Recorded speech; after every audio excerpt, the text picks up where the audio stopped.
Hey guys, welcome back to my channel. Shawbanar here.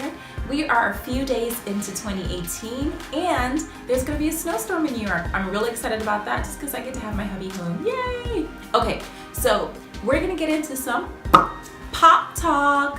Are you ready? Because I am.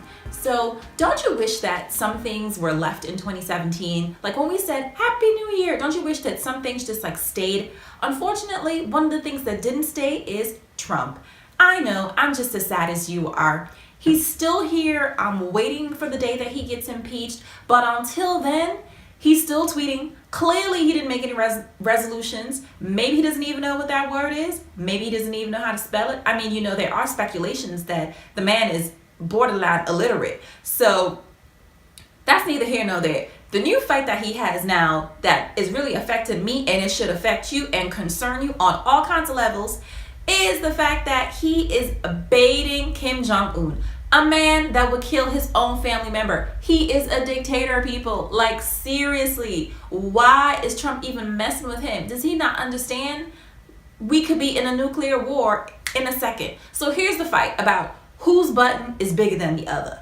Really, grown men. Now, what I believe is if they really had big buttons, if you know what I mean, child, would not be a fight, okay? Like, no grown man is sitting up here with a big button telling it to the whole world, okay? So, but it seems like Melania's plight to end cyberbullying isn't working because the first place she should look is within her bed with her husband, who has a big button. Okay. So the other thing that I want to talk about that did not leave us in 2018 and is still here is the fact that there is still news about Tamar and Vince. Now, let me first give my opinion about them before this whole marriage dissolved, child. I did not believe that Vince and Tamar ever, maybe he loved her because she is not a bad looking woman. But him on the other hand, child, I personally, everybody, in Trinidad, they say every moly bread have cheese. And so he was a moly bread and she was the cheese. Maybe he was both because, he was a little on the heavier side. Now, I'm not saying that if you heavy, got a little extra meat on your body, there ain't nothing wrong with that. I gained a few pounds when I had my baby. But what I'm saying is I never believed that the two of them genuinely loved each other. She used to drive me crazy. In fact, when she was on the reel and she would talk about him, my teddy bear skin, that drove me crazy, among other things that she did on there. But I'm just like, seriously, I really don't believe that they loved each other. But Vince is out here feeling himself because he lost all this weight and now he done gone and got somebody else pregnant. Like, imagine. Tamar wanted him when he was roly-poly-oly, Teddy Repskins, or whatever she used to call him. But it seems like other women are interested in him as now he's lost this weight. Whether he's big or small, nope. No thanks. No thanks.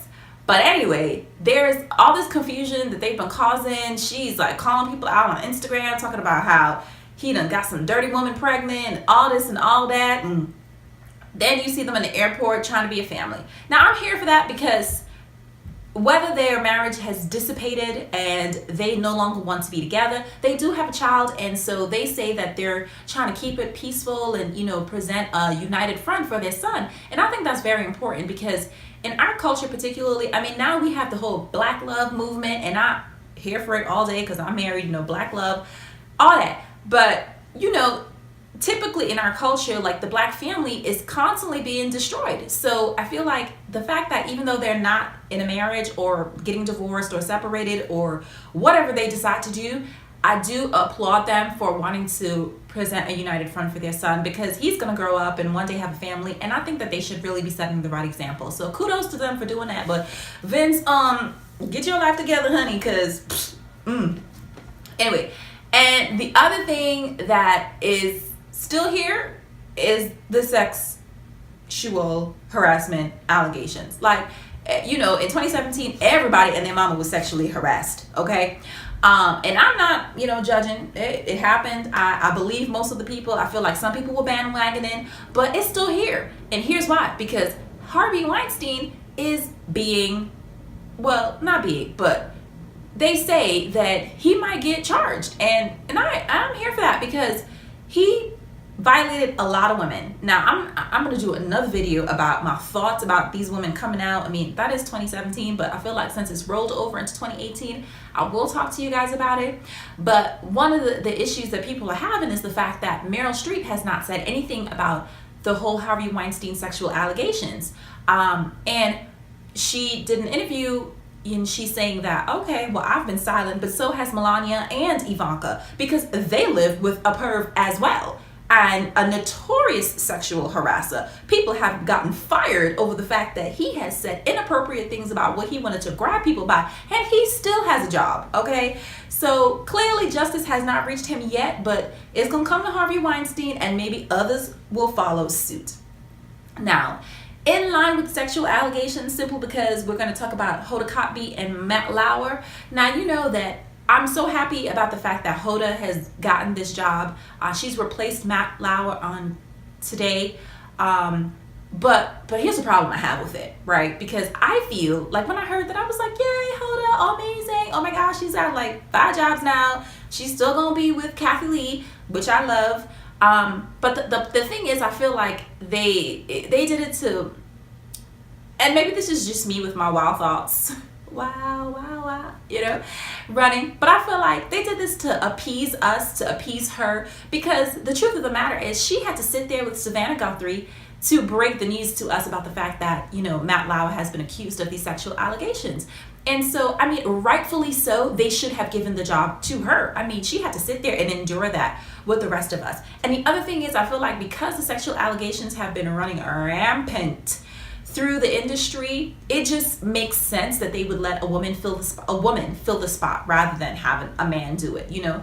But here's what I'm not gonna tolerate is if they decide like they're gonna let her ride this out, you know, because people forget very quickly. And so I don't want them to kind of let this ride out and then decide, all right, the ratings are low, they gonna lie, you know, how they do, and say, oh, you know, the ratings are low, and then they want to replace it with somebody else. And the other thing that I really don't appreciate about her getting the job, I'm happy that she has the job and she accepted it, so, you know, that's what she wants to do.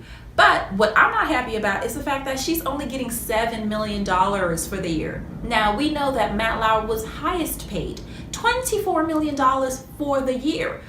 So that is a huge disparity. I mean, and we see that across multiple industries where women get paid less than men. But are y'all serious right now? 24 million versus 7? Why such? I mean, what are they doing with the money? Are you getting the money? I'm not getting the money. Where is the money?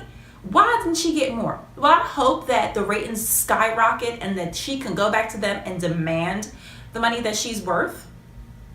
And switching gears to the biggest story thus far to break for the new year that I feel is the fact that Essence Communications has been restored to its rightful place of being Black owned. Shea Moisture's founder and CEO, Richelieu Dennis, has bought Essence Communications from Time Inc. This is major. I mean, the level of Black Girl Magic is about to increase by 5 million. I mean, we were already doing what we had to do, but I mean, Black Girl Magic all the way. I'm so excited about this move. I feel like this is the biggest story to date. It's the only thing that hasn't rolled over from 2017 that I'm really not here for.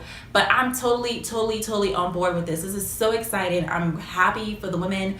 And I was reading the article and I'm so excited because I feel like a lot of the women who are, you know, on the board of Essence, they get an opportunity to have shares in the company. So it's a really great move. But my shady side child is saying, Shea Moisture, y'all trying to get back in the Black people's good graces, because we do not forget, and we have not forgotten that scandal that happened last year. So again, I'm always thinking crazy, but I feel like side eye, you know, Black women were not having it when that whole video came out. And so to get back in our good graces, you bought Essence magazine. I mean, we're happy about it, right? Like, I'm happy about it. I think it's great. It's restored to its rightful place. It's totally Black owned because it's for us. And you know, I mean, 2018, let's be about us, okay? So kudos to Essence. Kudos to Shea Moisture's owner. Super excited. That's all the pop talk I have for you today. But continue to stay tuned to my channel. Subscribe, because I'll be bringing you lots of juicy entertainment news and my opinion on it, because that's important as well. All right, until next time, guys. Ciao.